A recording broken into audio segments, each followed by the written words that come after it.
That's right, baby, M5.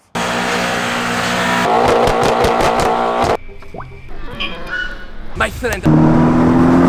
Today we'll be turning the cheapest M5 in the world into an absolute supercar slayer. Currently, I'm only into this car about 7,500 bucks. Let me explain. Yeah, you heard me right, 7,500 bucks. And if you haven't already seen, I traded my old 550i build for this salvage title, high mileage, but highly optioned M5. And since I only paid about 8 grand for that 550i completely stock, and I got 500 bucks on top of the M5, and I kept all of my old stock 550i parts that I can sell for cash, I'm basically only 7,500 bucks into this M5. Crazy, seeing how this thing has a full leather interior, massive brakes, a twin turbo V8, 560 horsepower stock, a dual clutch transmission, and a strong LSD in the back to put that power to the ground. Good, now you're all caught up. But don't get me wrong, this has a ton of problems. This has 130,000 plus miles on a stock S63, a salvage title, tons of dings and dents and scratches and repainted body panels. It's got a lot of problems, but it is an M5 and it's super fun to drive bone stock. But in today's video, we're gonna be modifying the shit out of it and tuning it to make it a lot faster. Okay, without any further ado, let's get building. Okay, so we put the M5 on the lift, and I noticed something that didn't look quite factory. Yeah, these tires are absolutely destroyed. So I think the previous owner was having quite some fun, but that means only one thing for us. It means I'm gonna have to replace them, which is a good and bad thing. Let me explain. Right here, what you see before you are 2 Michelin Pilot Sport Cup 2s. When it comes to tires and performance, this is as good as it gets. These are 600 bucks a tire. It's $1,200 worth of tires. But you know damn well I didn't pay that because I bought both of these on Facebook Marketplace at 80% tread life for 200 bucks. Yeah, I know, they did a pretty good job. But anyways, in order to put these on the car, we're gonna have to get rid of those first. So I think you know what that means.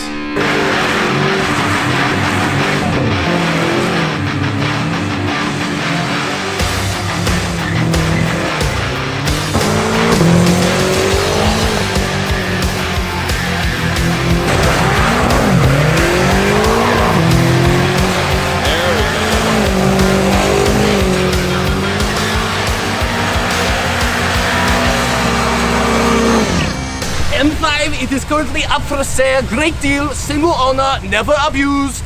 My friend, I give you great deal. Don't buy my dealership. I also fix the iPad screen on the side. Okay, real quick before we get into all these awesome performance mods and absolutely push this car to its limits, we gotta do just a teeny bit of maintenance. So let's do an oil change. I'm really worried and hopeful at the same time that this motor is okay.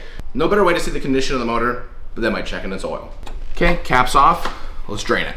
Okay, we're gonna take the drain plug off. I'm gonna try to get the first little bit of oil in this cup, a little bit of water in it, so we can try to examine it and see if there's any obvious metal chunks. Chances are I'm gonna get oil everywhere, but let's see. There we go. All right, well, she's super dark. That's not how I like it. Yeah, I mean, this is pretty dark. Yeah, this is bad oil. I'm glad we're doing an oil change. I'm glad. I'd like to thank today's sponsor, Carly. Carly's the go-to tool if you want to run diagnostics on your car, or maybe you're trying to buy a used car. Basically, it's an OBD2 tool, and we're gonna plug it into my BMW. So we just connected it to the car, and now we're gonna run diagnostics. Let's see how many codes I have. So it's done scanning. We can go show results, and we have, right now it says the health status is very bad. 29 issues found. So we got 1 issue with the telematics, the dynamic stability control, 1 with the rear electronics module, and plenty more. Luckily with Carly, you don't even need to be a mechanic. Under each code is an expert written repair guide to show you how to easily fix it yourself. This is part of their smart mechanic feature. I recommend the Carly app subscription because it gives you the ability to unlock hidden features through coding, access to live data, and a used car check system to check driving behavior of previous owners. We have it connected right now, and we're looking through live data. So while the car's running, we're looking at oil temp, coolant temp, we're looking at the engine speed right now, and there's plenty of other things you can check with the live data. And if you want to try this out for yourself, they're offering a 15% discount if you use the code Backspeed. Link in description to go check it out. Now back to the video. Okay guys, if you saw Noah's 440i reveal video, you would know that he got a Nissan exhaust on his M Sport 440i, which is Crazy that that even existed. Well, it gets crazier. I know this car's been in a lot of accidents, and I was looking at this because I know it got rear-ended. It's all kind of wavy here. And barely, you can make out the faint backwards lettering of a Nissan license plate cover. What's up with Nissans and them fucking us over, dude? What the hell? I'm gonna have to get a new bumper. I knew that the damage was there, but I didn't know a Nissan did it. That changes everything. And now it's time to put some awesome mods on this already insanely fast M5. So let's get down to business. So first things first, we're gonna jump straight into performance mods. These allow a ton more air into the engine, and that means more power. So without further ado, let's get modding.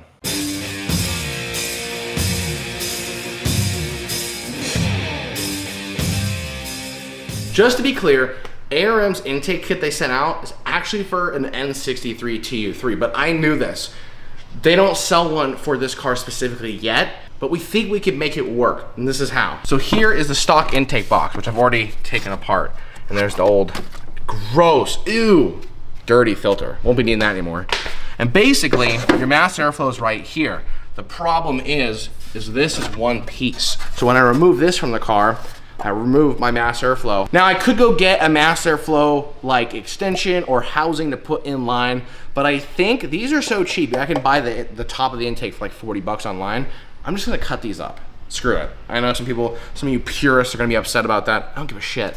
So I think if I basically I could reutilize almost all of this stock fitment, cut it right here, and slip this bad boy on and get rid of all that restrictive air. So there's only one thing left to do. Let's cut up the stock intake. Now I gotta be really careful because these mass airflow sensors are extremely expensive and I don't wanna damage them. Now I could remove them, but nah. Oh, this feels so wrong, but at the same time, it feels so right.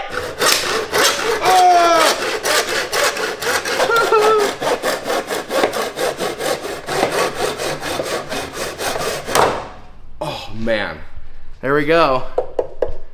We cut it out, we made our own. Budget, baby. So roughly, here's the idea. This now, it's a little loose, so we'll have to use a hose clamp, maybe even, no, it's a little loose. But basically, now I can retain this stock piece, like that, and kind of like that. And there you go. Pretty much, I think that should work, and it should sound pretty good. And just like that, hose clamp on the plastic, tighten nice up. This is not going anywhere. Basically, there you go. Now that we got some performance mods out of the way, it's time for some beauty mods. That's right, baby, carbon fiber. It's gonna make the car look that much better. But first, we gotta remove the old grills. So let's go do that. These things are cheapy Amazon grills. I don't like them. We're gonna remove them, but we're gonna be very careful and be very delicate. So here's the first step when you wanna take these things out delicately. You go like this. Ah! Boom, there's the first one. Okay, we're gonna be needing this M5 badge. And the second one,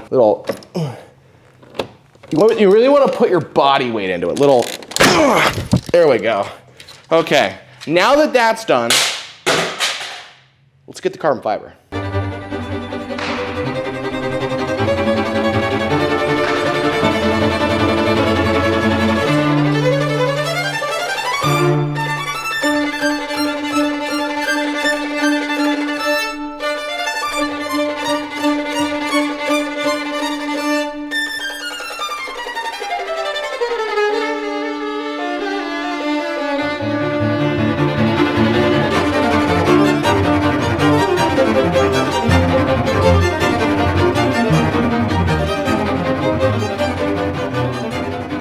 Next piece up in the arsenal, some carbon fiber side skirt extensions.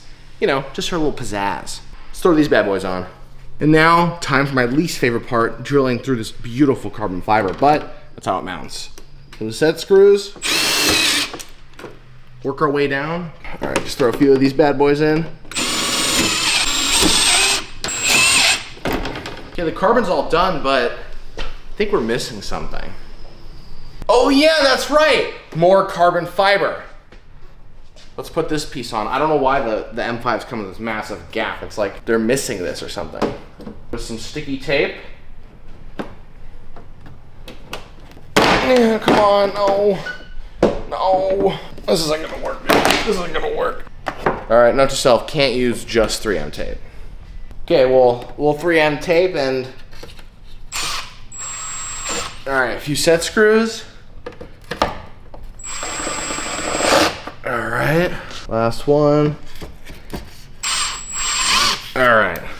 I don't think she's going anywhere. I think we're good. This looks so much better. I mean, I hated the gap before. This looks pretty damn good. And last but not least, RW Carbon supplied a sweet carbon fiber spoiler. So we're gonna have to get rid of this one.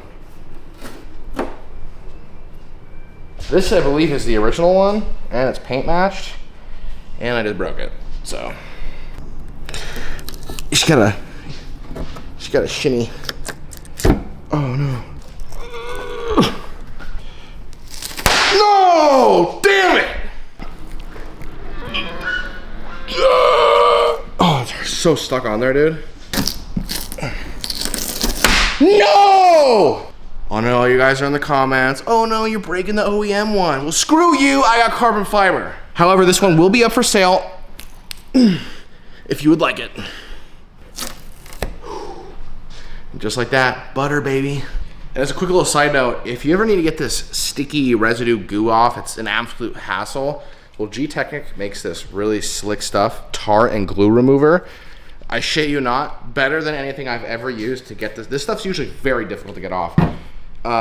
Spray it on, you wanna wait like maybe 2 minutes, let it do its thing, and then get like a plastic scraper, maybe like a popsicle stick, maybe your finger, and you kind of just rub it out, and most of it comes out. It's pretty crazy. Okay, it's been sitting for like 30 seconds. Watch this. Oh my, look at that, look at that. Comes right up. You know, even kind of go underneath a little bit more, get all that goo off. Safe to use on paint. Wipe it off, wipe it clean. Bada bing, bada boom. All right, for the moment of truth, here we go. Bam, look at that. Much better than that stock shit. Okay, well now it's time for my favorite part of any BMW build. It's time for the tune, baby. So we got some better, free-flowing, and much better looking intakes on the car. Tons of beautiful carbon fiber. This thing's starting to look proper now. And now it's time for a proper tune to utilize the intake and, well, just boost up all of the power numbers. Now this thing already makes a shit ton of power, and with this dual clutch transmission, it feels crazy fast. With that being said, you can always go faster. There's always more. And that's exactly what we're doing today. We're using the Boot Mod Tune. They wanted to partner on this build because they know how violent these motors are, and what better way to pump it up than with a tune. And don't forget, when tuning your car, you always want to throw it on a trickle charger, otherwise it could break the DME if the car dies when you're in the middle of tuning it, blah, blah, blah, blah. Just don't be dumb. Use a charger. One thing that I love with Boot Mod is that they not only give you all the stage 1 to E30 race gas tunes, they also throw in a few bonus tunes. So right here is the stage 0 plus competition. The tune we're gonna be putting on today is gonna be like 100 horsepower more than that. It's gonna get pretty crazy. This thing already likes to spin tires. So it's a good thing we put those Michelin Power Sport Cup 2 on the back of the salvage title M5. All right, here we go. We're loading it up. All right, tune is successfully loaded up. Let's pull the car out and test her out.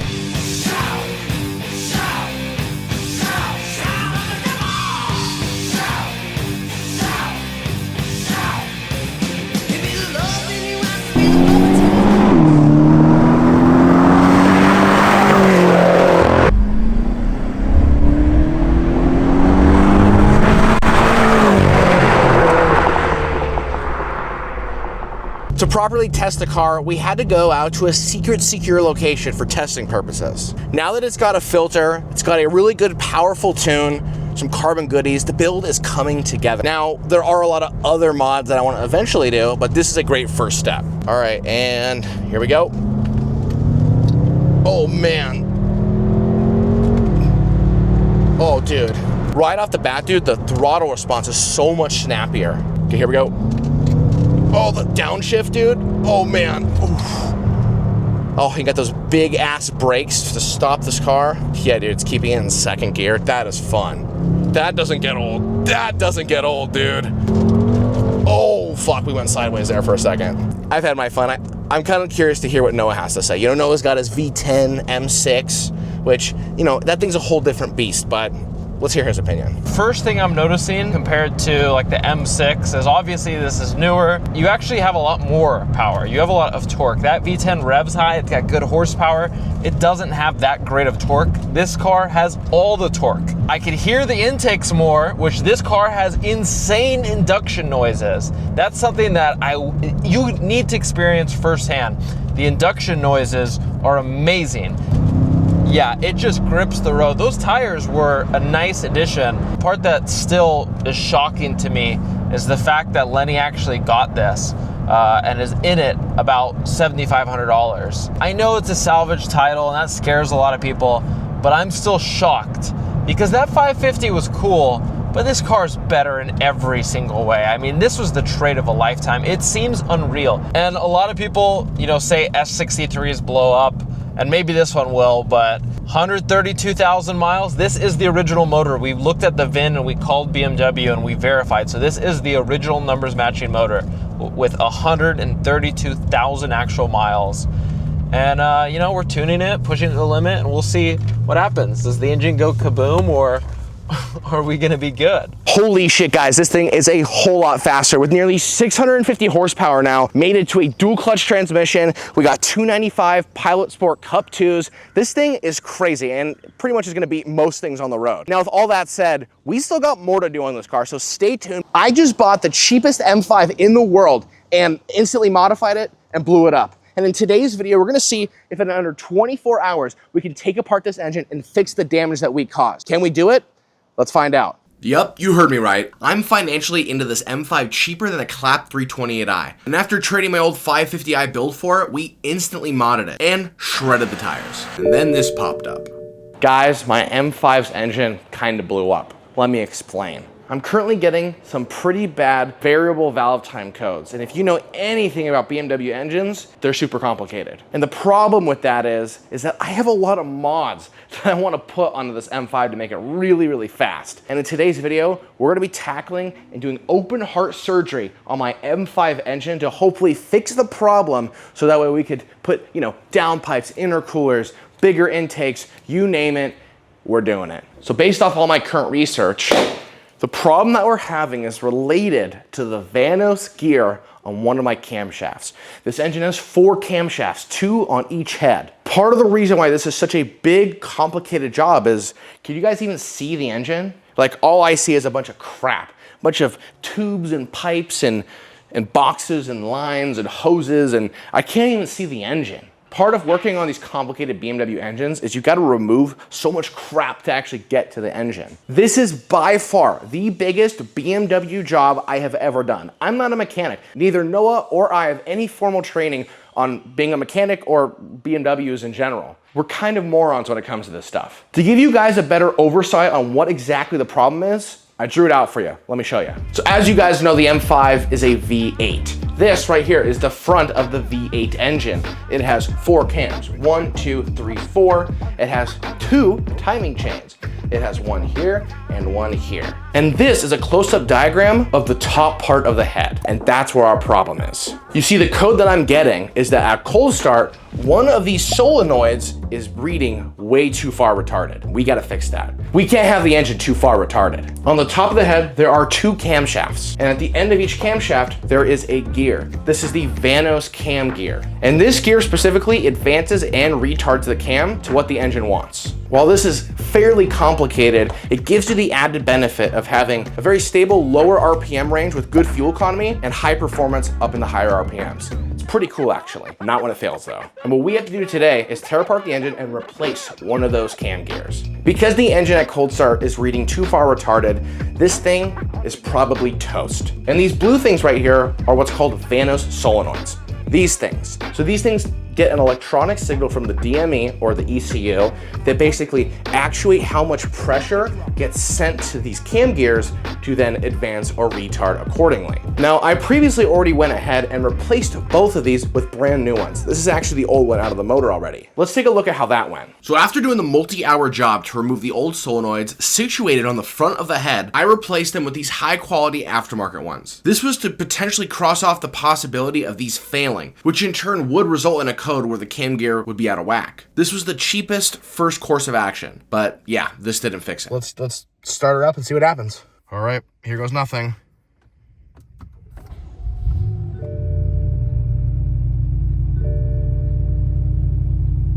Okay.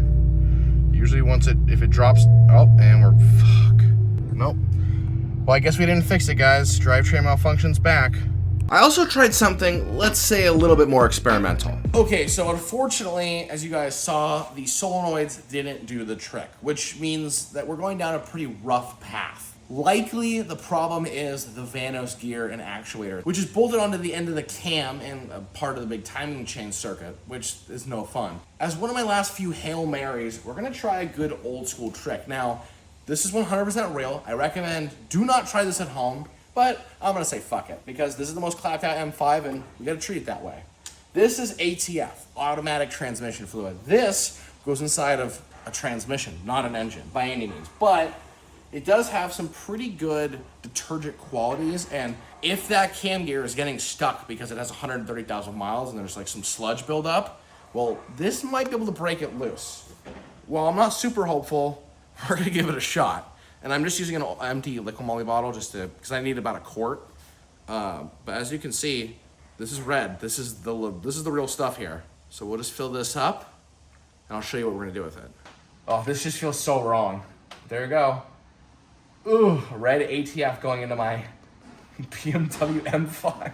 Here's the good news. It's only a quart. This thing takes 9.5 liters of oil. So a quart, not gonna make that much of a difference. But hopefully it will be enough to act as a detergent.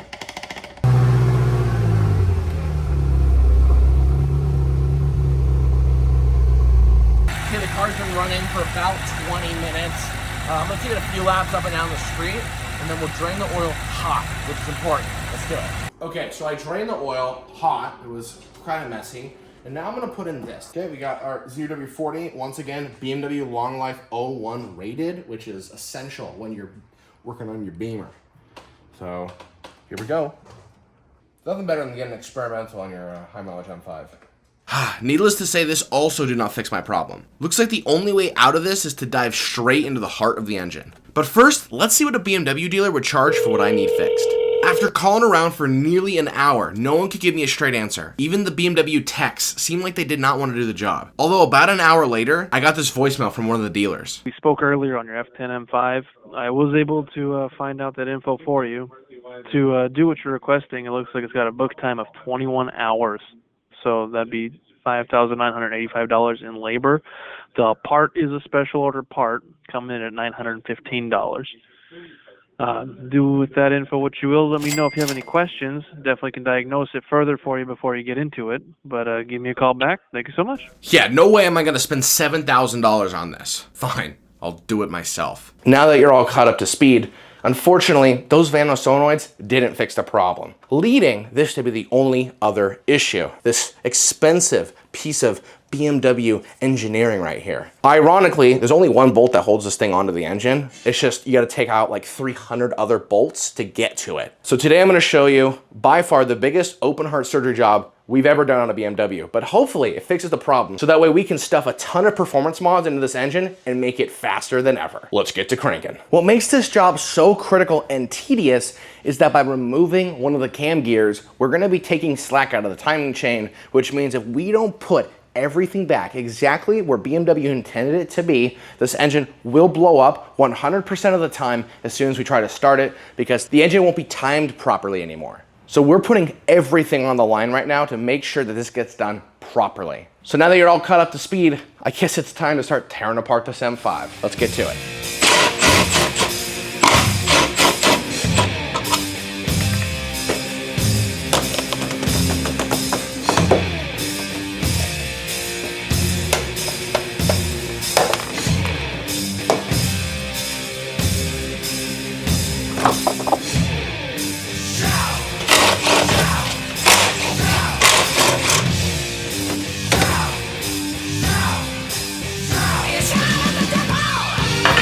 Okay, and now we have clear access to the top of the radiator fan, which is right here.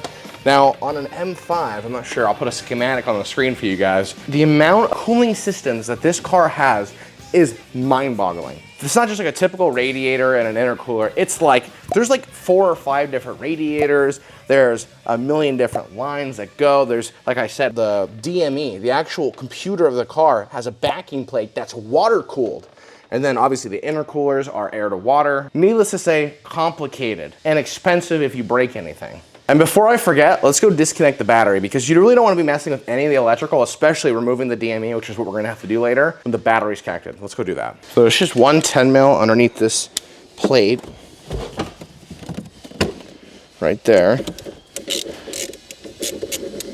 There you go. Negative is removed. This is like hydraulic or electronic, so really not supposed to do this, but just in case it doesn't get latched, put that over there. Now we're good to go. Now that the battery's safely disconnected, we can start removing, I believe there's just 2 connectors for this fan. Should just pull apart, boom, and then same thing right here, boom.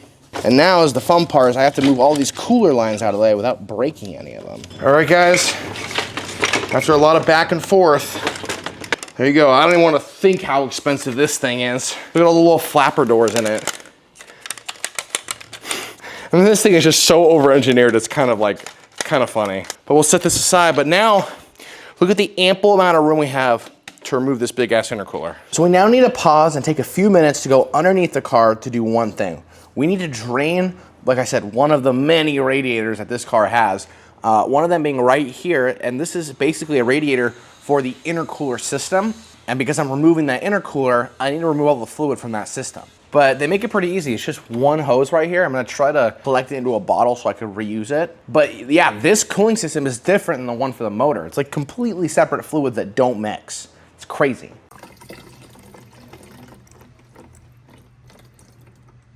Okay guys, I went ahead and I disconnected all the lines going to the intercooler. It's actually not that difficult. There's a few hose clamps, a little, few sensor connections, and we should be able to just pop this bad boy out. You gotta wiggle it up. There we go, look at that, and we're out. And there is one sensor on the bottom that you can't get to until you remove it.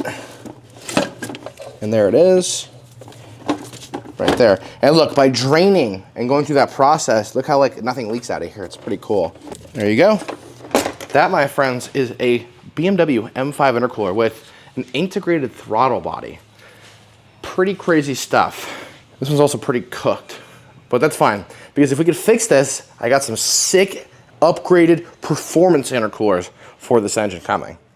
Okay guys, it's been about 45 minutes, and quite frankly, I've absolutely just been grinding, not filming anything. As you can see, the guts of the entire car are just splayed out. You can actually see the valve cover now, so this is actually pretty sick. Right here is the water-cooled DME, as you can see, with a bunch of connectors. This is a disgusting harness right here. And this houses, injector harness, coil harness, fuel rail, fuel pressure pump. You have the DME connectors. I don't know, kind of overwhelming, not gonna lie. While we're in the middle of removing pretty much everything, I've got the very important, essential job of tracking everything that we're doing, because we're 2 numbnuts that don't know what the fuck we're doing most of the time. And we're trying to figure it out. So obviously, we have a notepad with basically everything that's happening, writing it down so that way when we decide to put everything back together, we know exactly what to do.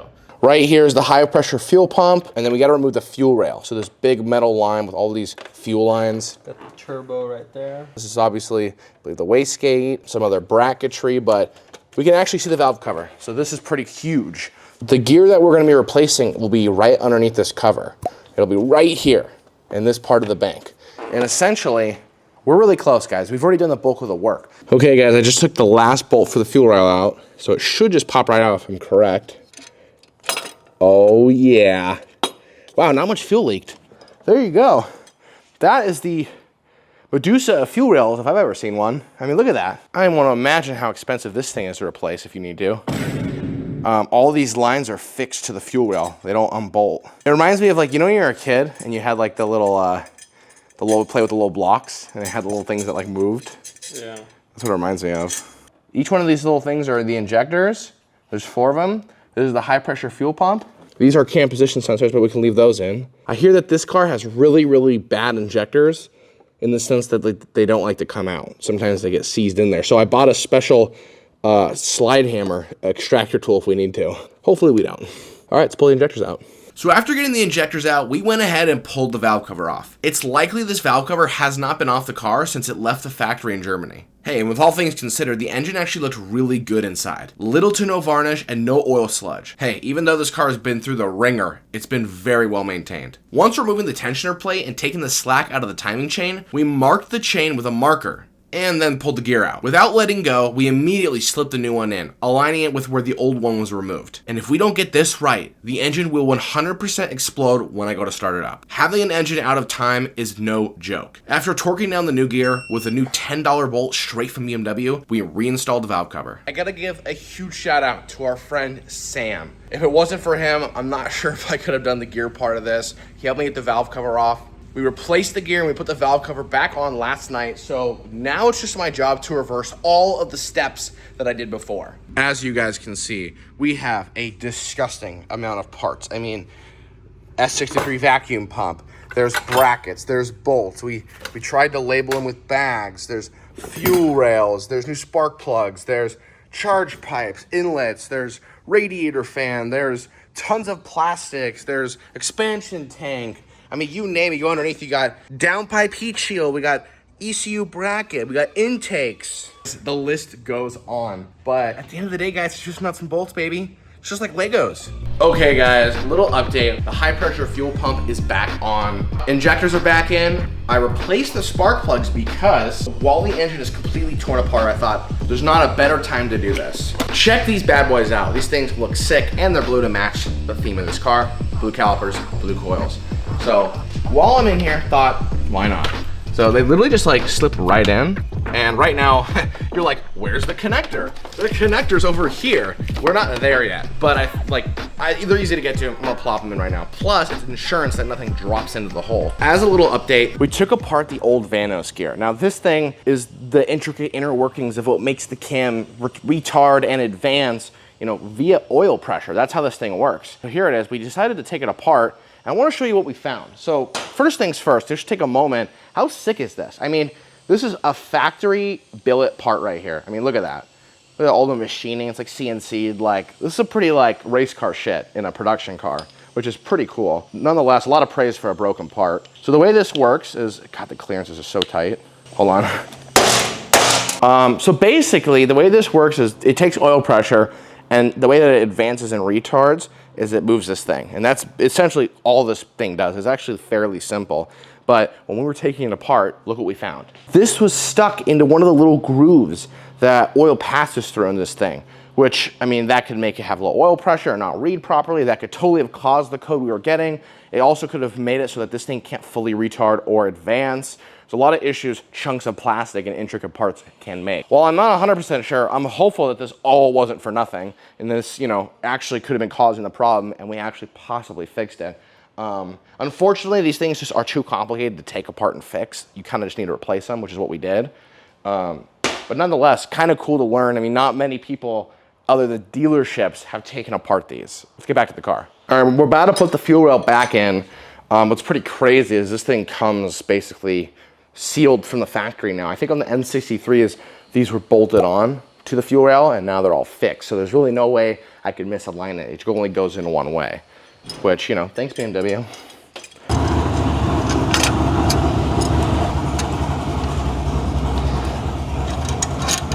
It has been a lot to get to this place. As far as I'm concerned, everything needed to get this motor to turn on and run is currently back in the motor. Now, we're missing a lot of bracing. I did just top off the coolant for the intercoolers and the water-cooled ECU system. Every wire, I believe, is plugged in. I just connected the battery. Now, off camera, we did prime the motor. Ideally, the point of that being, obviously the motor is already primed, but trying to get oil to that new cam gear. If not, I'm not 100% sure what would happen, but priming it's just kind of like a safe bet. So I believe all that's left to do is to crank it and start it. Just so you guys can understand this, when you turn on a car cold start, you know how the RPMs go up maybe to like 2,000, and then maybe after like 30 seconds it drops down to idle? That's always when this thing would throw a code. Basically, in that 30 seconds that the car is revving high, is when it would trip the computer and it would say that's not getting enough oil pressure and that the exhaust cam is too far retarded via VANOS. If we can make it the entire cold start so that when it kicks down and there's no codes, then we might have fixed it. So let's start it. Okay, hopefully the engine doesn't blow up. Start this bitch. Going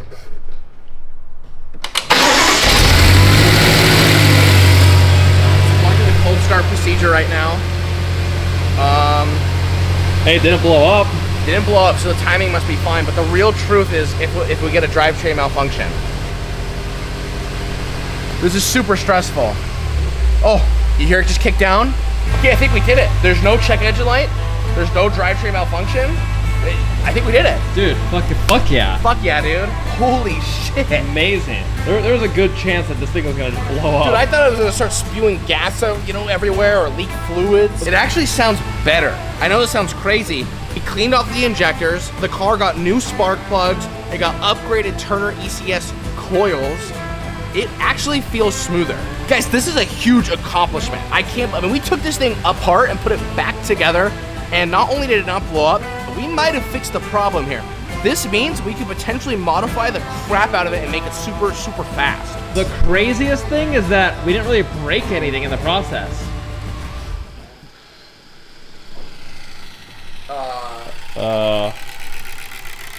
That doesn't sound good. I think it needs more coolant in the who cares? Whatever. That's fine. The engine runs. This is the engine runs, dude. Holy shit. I've never taken apart a car that much and put it back together. And we didn't break anything. When you work on these cars, you breathe on all the old plastic lines and they break. We didn't break anything. This is a huge accomplishment, guys. I'm a complete moron when it comes to working on these cars. I have zero formal training. The only training I have is just working on the car. There's no websites, there's no forums. The only thing that we used was the instructions from BMW that I got directly from BMW. It's like 30 bucks a day and it lets you read all the manuals. It's the service manuals. It's no different that you can get, I can get. We didn't have any other information given to us. I got the tooling set off Amazon. I mean, we did this as budget friendly as possible. We replaced the gear. I mean, we had to go in pretty deep and we put it all back together. And not only does it seem like it's running, I think we might have fixed the problem. I'm not getting the check engine light. I'm not getting the drivetrain malfunction. It's not saying there's any issues with the VANOS anymore. I'm kind of in disbelief. I guess the only thing left to do is get some heat in this engine and go drive it. And then if it drives fine, then we could celebrate. Oh man, dude, I'm so in shock that the car turned on and worked. I'm so happy right now. But before we can go out and drive it, as much as I want to drive it right this second, I gotta put all the bracing back, all the crap that goes here. I gotta put the underbelly panel back on that kind of holds everything and bolts it all together on the bottom of the car. Easy stuff. Just probably take me like 10 minutes. Just get all the plastics back in here, and then the car will be 100% complete. So let's bang that out real quick, and we'll go drive it.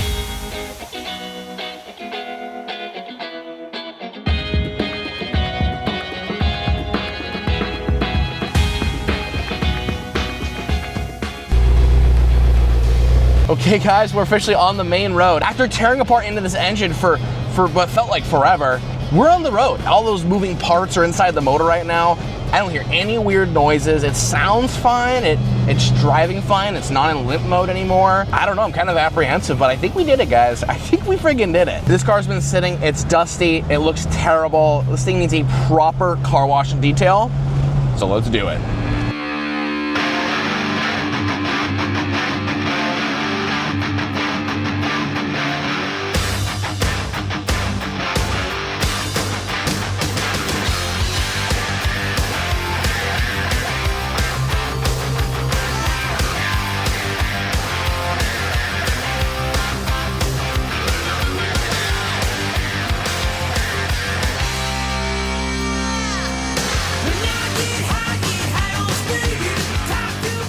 Guys, I can't believe we did it. We actually succeeded in taking apart the M5 S63 engine, disassembling pretty much half of it on one side, taking it all apart, replacing the back components, fixing it, putting it back together, and it runs. And not only does it run, the problem is gone. No more drivetrain malfunction.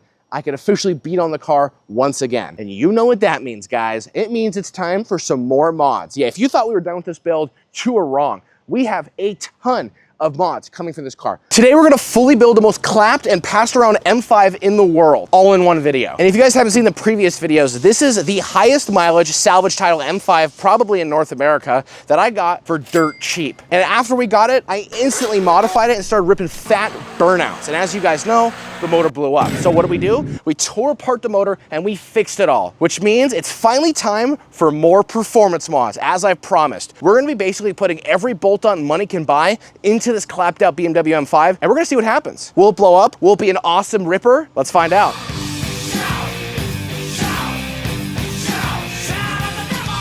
Now you might be wondering, where's the spoiler?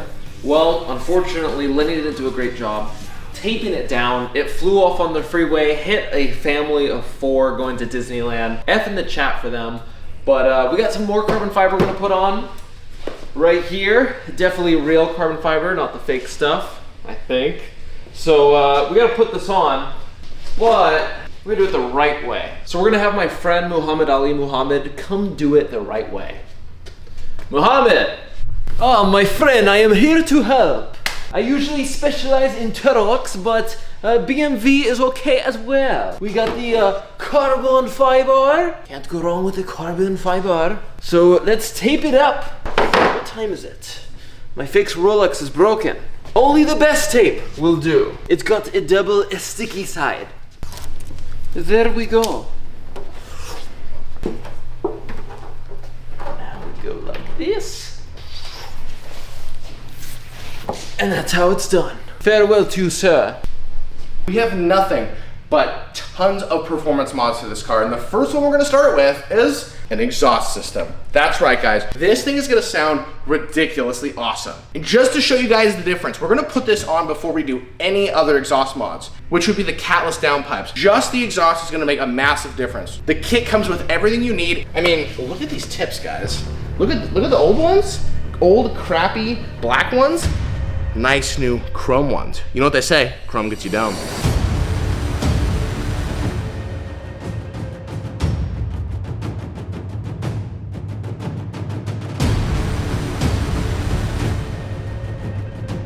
This right here is the passenger side exhaust that came with the kit.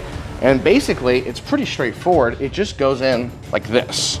And it pretty much emulates the same shape. What's really cool is you only have to make one cut and you use a clamp. The factory has a dimple in the exhaust. I don't know why, but they basically utilize that in the instructions as your cutting point. So you cut on the dimple on both sides, this will slip right on, and this is like maybe a 30-minute job at most. I can't wait to hear it, so let's cut the exhaust off.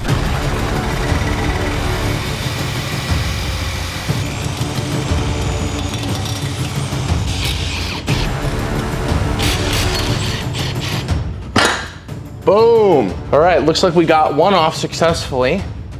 Now it's time to do the second one. I already started with an angle grinder, so it shouldn't be too bad. There we go, guys. Oh, I didn't disconnect the vacuum line, damn it. Ugh. There we go. Boom, baby. Second one out. Now that both mufflers are cut out, we gotta properly hear this car before we put mufflers back on it. Let's do a cold start, completely straight piped. Still stock cats though. Ready? Yeah.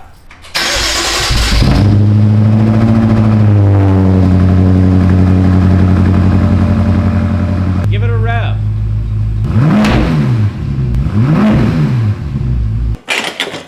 Okay, we're getting this muffler on. Trying to line up all these holes right here. We're reusing the stock hangers from the old muffler, so not much customization needed, which is nice, because I felt lazy today. Just kind of get these bolts on, and it fits really nicely too. Okay, we're just gonna tighten this down. That ain't going anywhere. We're gonna get this one on. Okay, we got the tip piece, so let's just pop this baby on, and then we gotta fine tune it. It's got this special V-band. That looks pretty straight to me.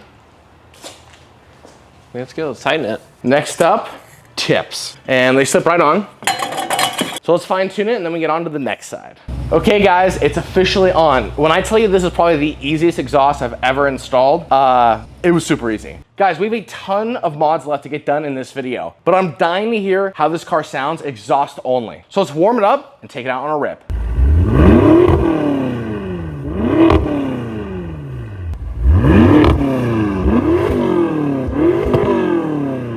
Now, while I am all about mods and performance, we're gonna take a quick second and do a tad bit of maintenance or preventative maintenance. This right here is a black container from Blackstone Laboratories. And what we're gonna do in this video, we're about to push the shit out of this car. I'm not a complete moron. It has 130,000+ miles on a stock M5 motor. It's questionable, and we're about to modify it and boost it. It's gonna have a lot more horsepower. Basically what this company does is you send them a sample of your oil and they'll test it for you. They'll test it for like bearing material, they'll test it for various other contaminants, and basically anything that's alarming, they'll let me know.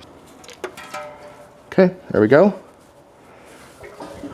Wait a second, it says to do this in the middle of the oil change process. Okay, we'll fill her up. Just like that. Okay, boom, just like that. I'm gonna clean it up, obviously, because I'm a decent human being.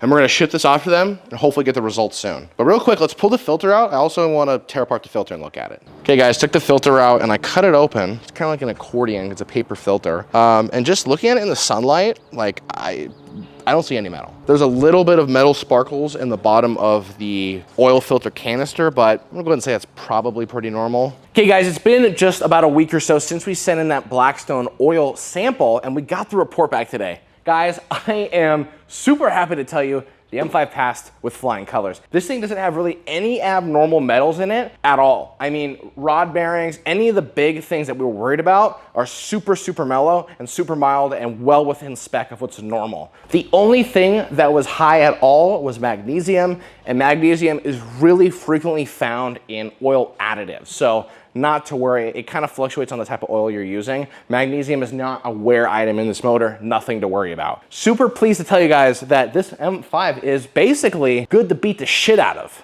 And you know what that means?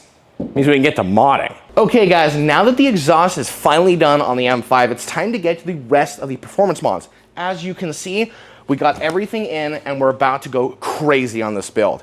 We have front mount intakes, baby. That's right. These are gonna actually fish out to the front nostrils of the BMW. So not only is it gonna get pure cold air into those intakes, you're gonna actually hear the turbo noises resonate through the long intakes and it's gonna sound insane. Also, upgraded intercoolers. That's right, baby. The M5 already comes stock with massive intercoolers, and that's not good enough. And last but not least, these things are nuts. Take a look at these. Oh shit, I didn't know it came with these. Anyway, so here's a downpipe. Anyways, here's one of the downpipes. We got these, they came with new O2 sensor cups. And, man, there's a lot in here. I'll be saving this for later. This is my lunch right here. And last but not least, the other downpipe. All right, let's go ahead and unbox the rest of these parts.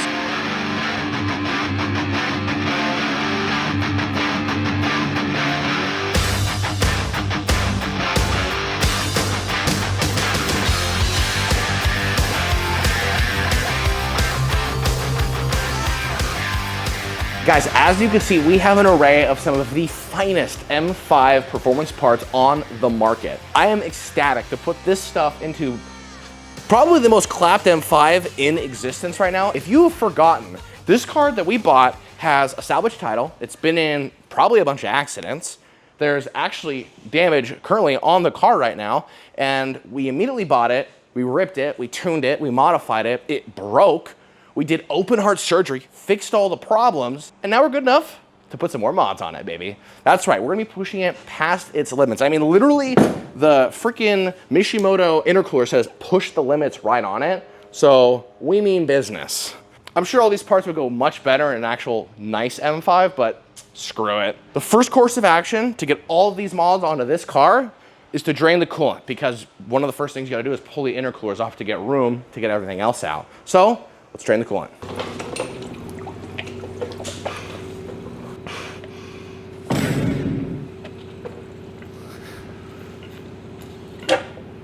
There we go. Okay guys, I just opened up the hood, and after looking at the engine bay again, you know, this is the first time I've looked at it since we had it torn apart and we fixed the VANOS cam gear. I mean, we had the entire side of this engine torn apart, valve cover off, and we're messing with the cam gear, which is within the timing chain system. Getting a little PTSD. But nonetheless, we're here for mods and we're here for performance. The first mod we're gonna tackle, which is probably the easiest, is we'll do intercoolers. And to get the intercoolers out, if you guys saw the last video, you gotta take all this bracing off. All this metal, all this plastic, it's all gonna come out. And secondly, while we're in there, I think we're also gonna tackle the intakes. And then once that's done, we can put it all back together and then do the downpipes. Enough yapping, time to get wrenching.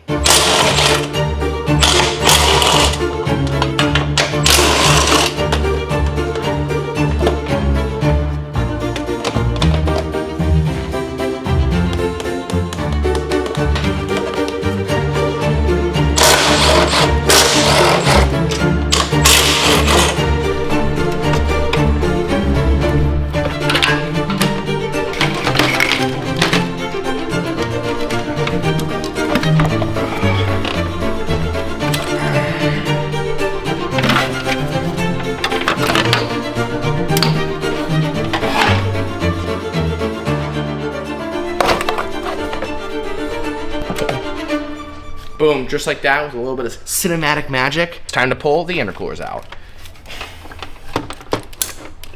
That's not a good sound. It's probably just a snap ring. I don't know. I wouldn't worry about it. We should be able to get this out, and then there's one wire at the bottom. Honestly, with how many times I've done this, I'm starting to feel like a BMW tech. And also, these motors just aren't that hard to work on. There you go. You see that one last wire right there? So that goes to the throttle body. Boom. Let's go compare these to the new ones. Well, there you guys go. There is the comparison of the stock versus the Mishimoto Performance one. Right off the bat, it's definitely taller. It's definitely beefier. It looks like the core is actually much bigger on this one. And ultimately, what it's going to mainly allow you to do is keep that sustained horsepower for a longer amount of time. We all know what heat soak is, and these cars get very hot, twin turbo V8 with the hot V design, so everything just gets nice and hot. And with performance engines, the hotter everything is, the hotter the intake temp gets, well, the more performance you lose. So the main job of this is to keep that air as cold as humanly possible, so that way we can keep ripping on the car over and over and over and not lose a single bit of horsepower. These things are absolutely badass. We're definitely gonna be pushing the limit on this clapped out M5, that's for sure. You do just gotta swap over the stock throttle body onto this. It's literally a few bolts, it's along with the map sensor, which goes right there. Step number one with the old original one is we gotta remove the throttle body. There's just 4 bolts.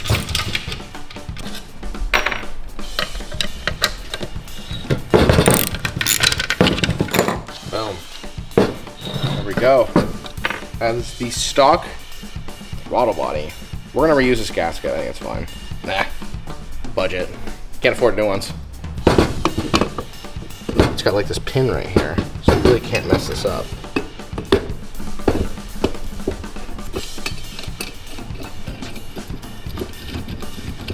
And last but not least is the 3.5 bar map sensor that we pulled out. Literally just goes right here. Easy as that. We're just gonna reconnect that wire we disconnected earlier. And this literally should just like, I should be able to like let go and this just like falls into place. Son of a bitch. Okay. I think we're in. That was easy. Shit. Forgot to connect the rubber grommet. Hold on. I gotta take off this charge pipe coupler. I finally got it off, but look at this. Pretty sure that's not what a rubber hose is supposed to look like. Listen, listen. Like, what the heck? I think it's from the heat, because it's a twin turbo V8. So everything in the middle of the V just gets cooked. I mean, this is supposed to be rubber. That's crazy. Throw the hose clamps on here.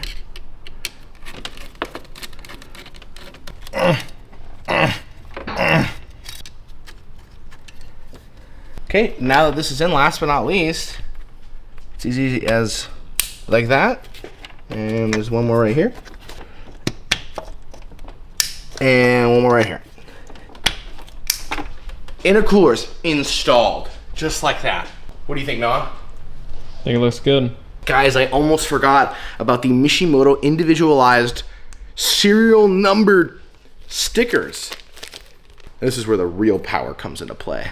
Do you think I should put them right here, or do you think I should put them actually on the intercoolers? Maybe on the intercooler? I mean, I feel like right there probably would make sense. Yeah, do a little more slanted and fucked up. Okay. Okay, guys, well, now that the intercoolers are done, I think it's time for the intakes, which means we got to remove these really nice carbon grills the right way, just like that, and like that. So now that that's all taken care of, we just got to take this. I think this plumbing comes out. Not really 100% sure. Oh, that didn't sound good. This is the RK Tunes front mount silicone intakes for the M5. What's cool is that they already have embedded in here the mass airflow bracket or housing or whatever you want to call it. This makes this like really unique. You can't really build this without that. And essentially, like front mount implies, it's gonna snake out to the front so that the filters actually are visible from the grills. You know, it's badass. So this one goes just like this. So we just gotta fish it through. You gotta absolutely just lather this thing in oil. You gotta oil it up. You wanna just oil this bad boy up right here. This big girthy pipe. Just like this. This is gonna help it slide through all those crevices and those cavities and those holes. Okay, now we gotta fish this thing through. It shouldn't be that hard. It's just gonna go under here.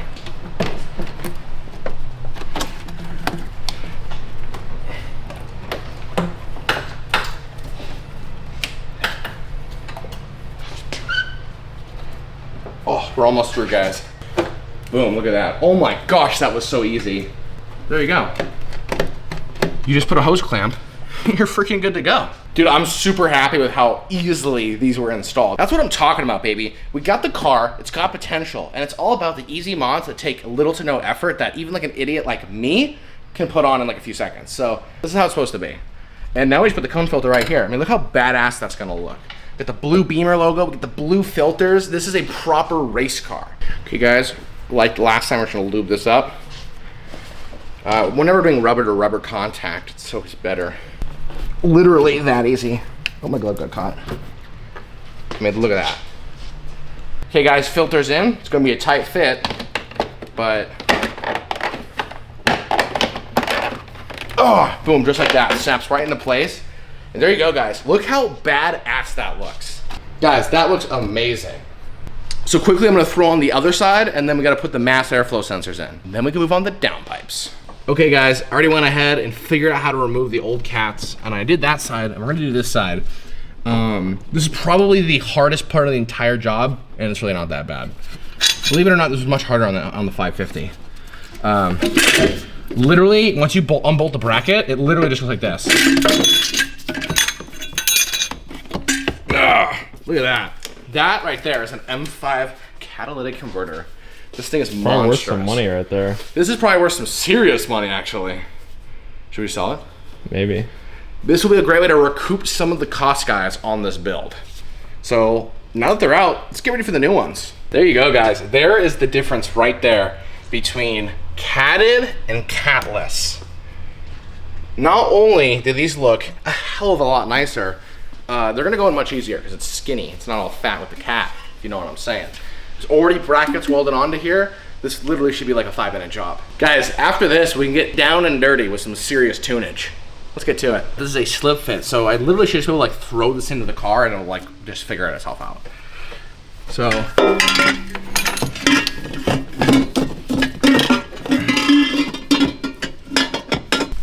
Okay, after a little bit of persuasion, we got it in place. V-band in place. Should be as simple as just putting the bolt back for the V-band. Ooh, I'm not sure if that's gonna cross thread or not. Whenever you guys are worried about it cross threading, usually you wanna be really careful and you just impact it on, baby. Hey, if it's good enough to cross thread, it's good enough for me. There you go. And then we can tighten these two. Hopefully these aren't cross threaded. You know, BMW, they're all like, oh, you gotta use a torque wrench. I say not. There we go, downpipe is in. Time to do the passenger side. Really straightforward shit, guys. Okay, guys, downpipes are in the car. They're tight. Everything's good to go. They look phenomenal. Evolution Raceworks did some amazing TIG work on this. Way better than anything I should be owning. We're pretty much good to go to put all of the heat shield back, bolt the ECUs back down, and then we can move forward. Not gonna lie, guys, O2 sensors look kind of cooked. But we're gonna slap these in. Nothing wrong with them, I hope. And they literally just screw in right here. The flanges that they put on this line up perfectly with the stock ones. So boom, just like that, and then here we go. Labeled it, you know, big brain activities. Okay, other O2 sensor going in. This is what the heat shield looks like. This monstrous, like a mask looking thing. And it literally just goes in like this. Let's see how hard it's gonna be.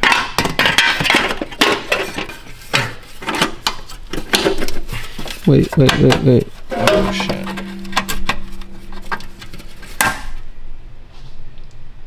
Oh no.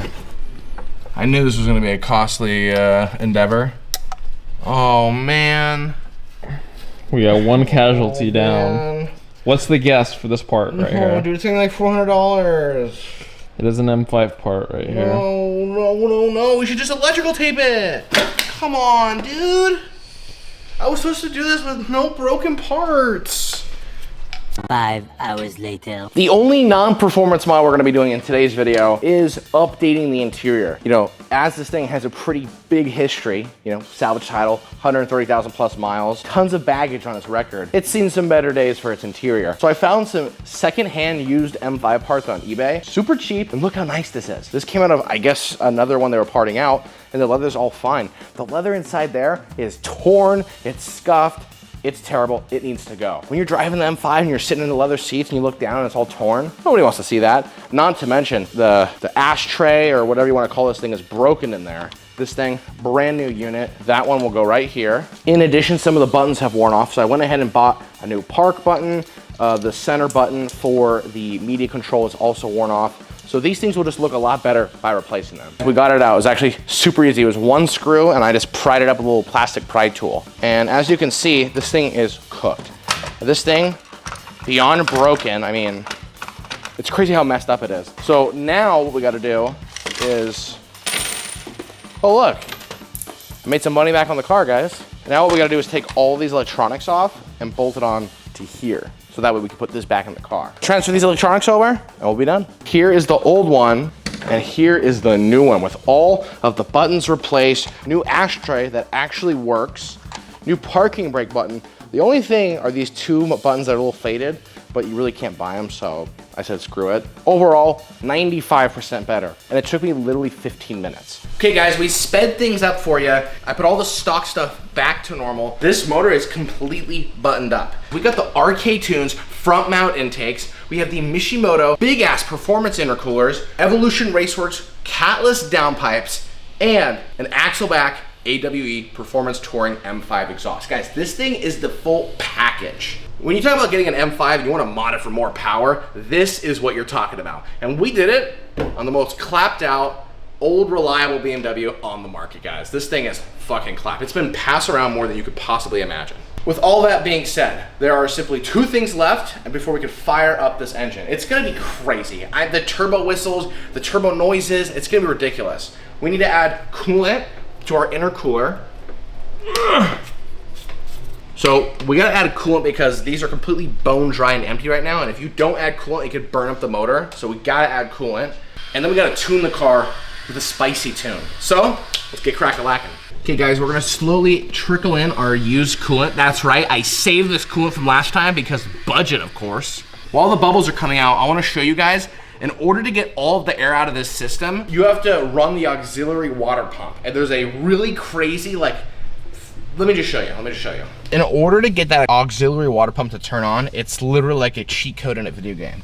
So you have to make sure your lights are on, your fan speed has to be at 1 with the heat cranked all the way up. I'm not making this shit up. And then you have to hold down the gas pedal for 10 seconds. Did it turn on? Yeah. Guys, listen.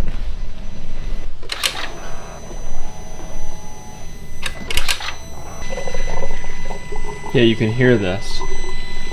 You can hear a bunch of noises coming from right here. That means that the process is working. Okay guys, and now that that's all done, it's time for some proper tunage. We're gonna be putting a pretty crazy tune on this car. I already put it on the trickle charger so that it won't blow up, destroy one of the computers. Yeah, you don't want that DME to get bricked, because then you're gonna be bricked. You're gonna be fucked, is what you're gonna be. Okay, as you can see, the dash is getting lit like a Christmas tree right now. We're properly tuning this tune on. Oh, yeah, I do this. The ECU goes haywire when you're tuning it. That's just normal. That's why it's important you leave that charger on, because it could literally cook the computer if you don't have enough juice. Okay, and last line of code. Let me hit enter. There we go. Okay, guys, now it's time to start this thing up.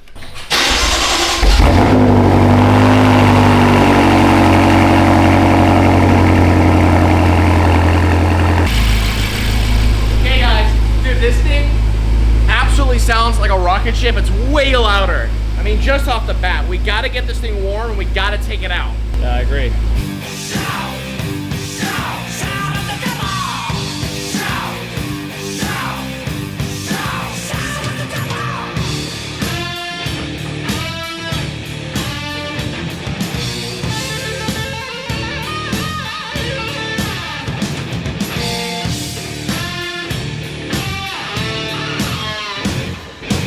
Probably start the car and hear those beautiful straight piped revs with this twin turbo V8 from this M5. Ready? Yep.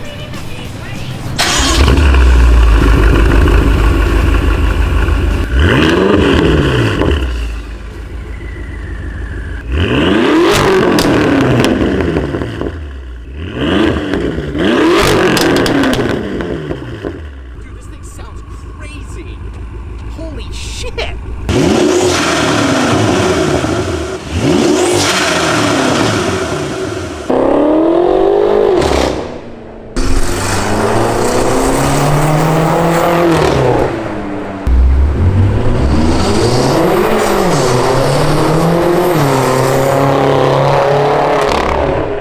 Okay guys, we're finally out on its maiden voyage.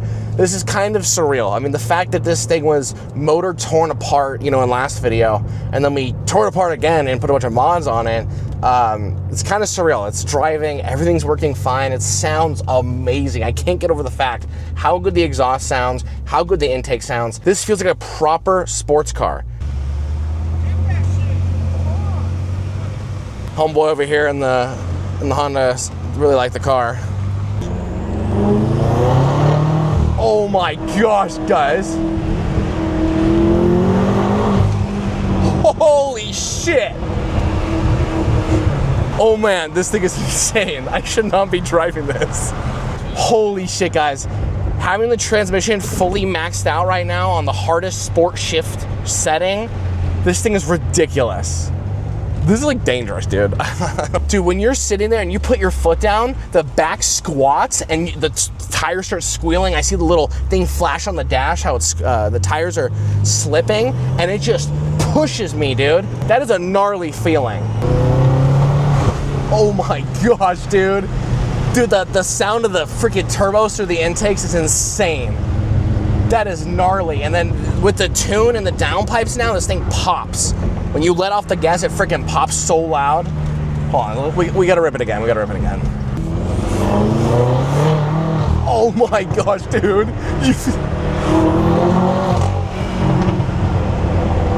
On top of everything, those intercoolers are definitely keeping the air temps cold because I don't feel any loss of power. It's like 90 degrees out right now, and I'm beating on this car right now. And it doesn't matter. It doesn't care at all. It's not dropping in performance at all. Like over and over, I just keep putting my foot down. No problem, dude. The pops are insane. Guys, overall, this is one of the coolest cars I think we've ever built on this channel. By far, I don't know about Noah, this is probably my favorite. This is so crazy. Okay guys, I can't believe it. We actually did it. This might be the fastest build we've ever done on the Backspeed Boys channel. This is crazy. If you guys ever get the opportunity to own an M5, especially an F10 M5, take the risk. This has been one of the best cars I have ever owned, the best driving experience, the best all-around feel, and it's so luxurious. It's a great all-around car. And as you guys know, Backspeed Boys fashion, we took it up a notch. We didn't just settle for the stock car. We put basically every bolt-on money can buy. And guys, comment down below, what do you guys think I should do to this car next? Oh, there we go. Oh, this isn't good. Guys, in today's video, we're going to be putting on one of the most dangerous tunes to the salvage title clapped out M5 and pushing it to the point where it literally may blow up in today's video. While that's not my goal, it very well may happen. And if you aren't familiar with this build, I treated it for our 550 build here that we did on the channel. Oops. And I instantly modified it and I ripped some fat burnouts. And then I broke it. The motor kind of partially blew up. We had to tear apart the motor, do open heart surgery, fix all the problems. And then what do? We modded it again. We put downpipes, we put intakes, intercoolers, a different tune, and an exhaust system. And in today's video, we're doing a even crazier tune with these mods. Pushing this car probably to its absolute limits and possibly past them. Will it blow up? Let's find out. It's hard to believe it's already time for another oil change, but after fixing this car, ripping on it, fixing it again, and then modifying it, it's time for another oil change. So hopefully all is good. Oh, there we go. Oh, fuck. Oh, fuck. This isn't good. Oh. Let's put some water there. Oh, no. Oh, man.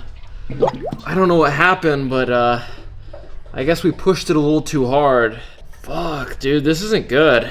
Ah, but M5s are supposed to be reliable. No one told us this would happen. I think we're just gonna say fuck it and just, you know, put some more oil in it, flush it out, and hope for the best. Okay guys, let's start with the M5 and let's take it out. Actually, you know what? Noah, you start it. I wanna hear it. I've actually never heard this car from behind. Okay, here, you take this. All right, Noah, hit it.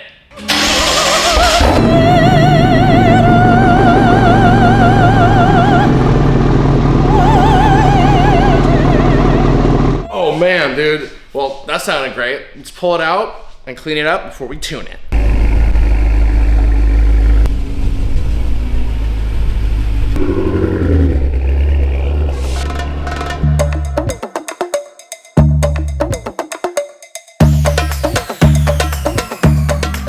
Okay guys, in order to achieve the proper dangerous tune that we're gonna be putting on this car, we're gonna need some help from our corn juice, E85. Now if you didn't see the last video with Noah's 440, we went and filled this thing up with pure E85 in order to mix and create E30 in the car. Most BMWs, you can get away with E30 without upgrading any fuel components, which means pure performance with just a simple tune. Now this car has about 3/4 of a tank full right now of 91. So in order to get the proper E30 mix, I need about 4 gallons of pure 85, which I have right here. Let's fill it up. All right guys, I just checked this. This entire container should put us where we need to be.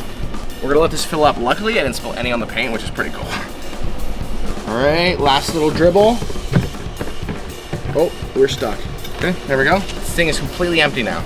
Performance, baby. Easy and cheap. Now, let's put on the dangerous tune. All right guys, as you know, I've said it a million times, you gotta put your car on a trickle charger before you tune it. Because if you don't, you could brick the ECU. And if we're gonna be blowing this car out today, I don't want the ECUs to be the thing blowing up. One there, will reach, and one there, boom. Okay, it's charging. Let's get the laptop out.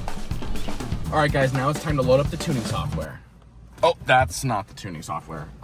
Anyways, so the origin of this tune comes from a friend of mine who specifically works on and tunes X5Ms, M6s, and M5s. A lot of the S63 cars. These motors are highly sophisticated, and it takes a proper tuner with a proper set of skills to properly make a tune for this car. And he just got done tuning his personal F10 M5, and I asked him if I could, you know, borrow the tune for mine because, you know, most clapped out one in the world. We're trying to make it fast as possible, and he emailed it to me. So we're gonna upload it, and we're gonna see if it even runs and what happens. I just unlocked the DME mainframe.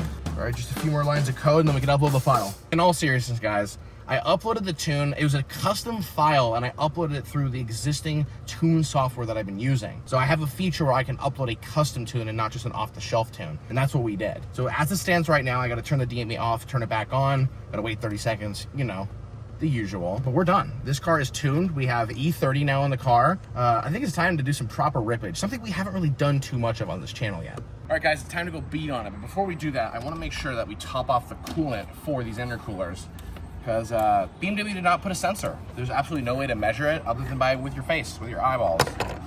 And yeah, we could put a few drops in there. I saw this trick online yesterday. I want to try it out. Ooh, look at that, guys. There's a little hack if you didn't know. Boom. All right, can we do this without spilling everywhere?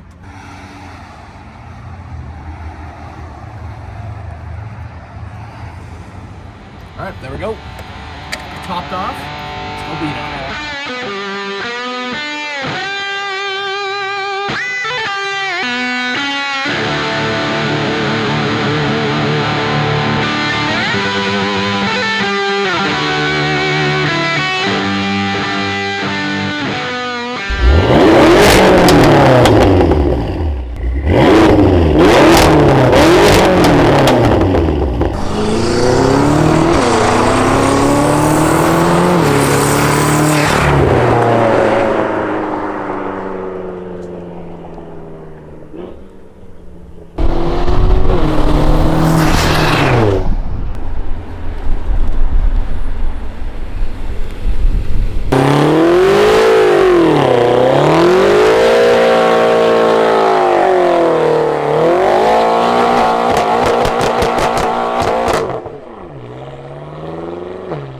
All right, guys, here we go. Oh my gosh, dude. Oh man, dude. Dude, this thing carves the canyons like no other car I've ever been in. You have the massive M5 brakes to stop me in the corners. This thing is ridiculous.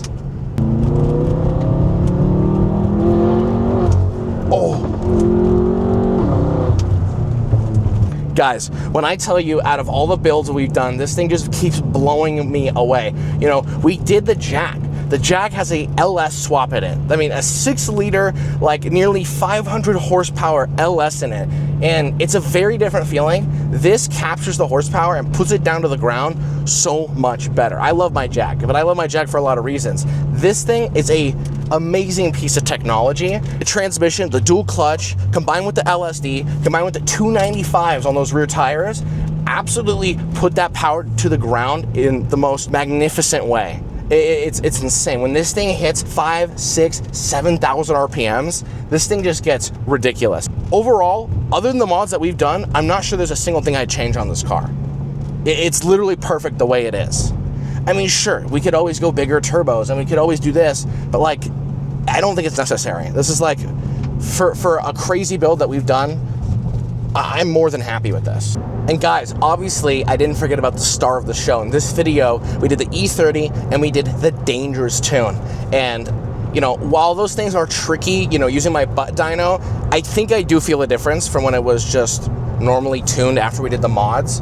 The E30 mixed with that tune definitely feels like this thing is way more potent. Mainly where I feel it is more down low. The higher RPMs, it feels very similar, but down low, when I put my foot down, I'm not sure if the tune moved the power band or the throttle response. That's where it feels way snappier, which obviously is awesome. You put your foot down and you just go. Like absolutely no lag whatsoever. I mean, usually with twin turbos on a V8, you experience some lag. That's always the downside with a turbo versus an NA car. But this really doesn't feel like a turbo car anymore. It feels kind of like that, just raw, the power's in the reserves and I can use it whenever I want, which is a pretty gnarly feeling when you're talking about nearly 700 wheel horsepower.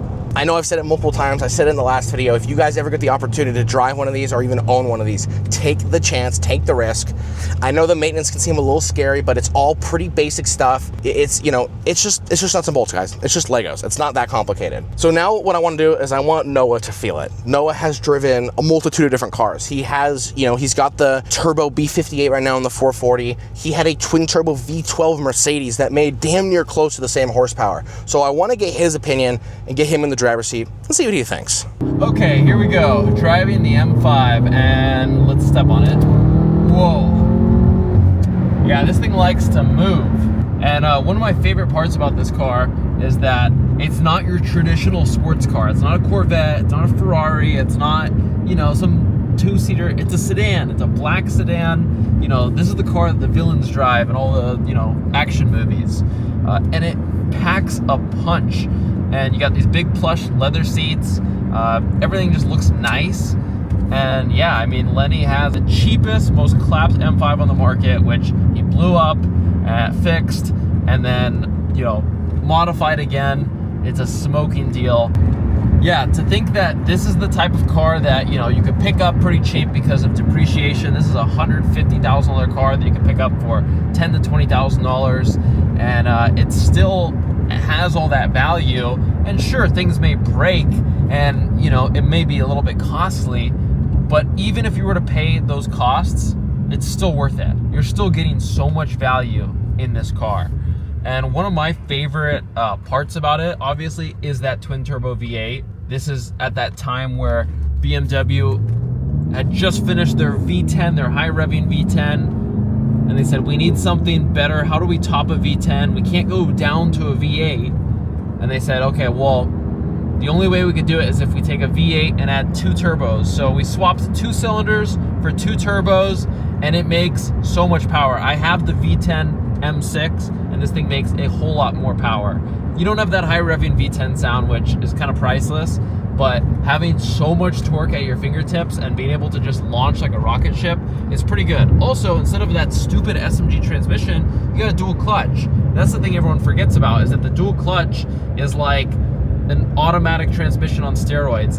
They take the best of manuals and the best of automatics, and they make this daily driver transmission that has extreme performance. And I'm a pretty fast manual shifter, but the dual clutch shifts faster than me, and there's nothing I can do about it. And that's just the way it goes. If you're a complete performance nut, dual clutch, best of both worlds.